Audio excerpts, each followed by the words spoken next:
Nagbanggaan ang isang hindi patukoy na resupply vessel ng Pilipinas at isang barko ng China Coast Guard sa Ayungin Shoal. Sa pahayag ng China Coast Guard na iniulat ng Chinese state media na CGTN, isang barko umano ng Pilipinas ang illegal na pumasok sa dagat malapit sa Renai Jiao na tawag nila sa Ayungin Shoal.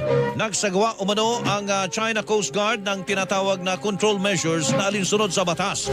Ilang ulit umanong binaliwala ng barko ng Pilipinas sa mga babala ng China at sinadyang lumapit sa isang Chinese vessel sa hindi profesional na paraan.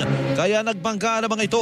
Ngunit nanindigan ng hukbong santatahan ng Pilipinas na hindi nila kikilalanin ang panlilinlang ng China Coast Guard. We will not dignify the deceptive and misleading claims of the China Coast Guard.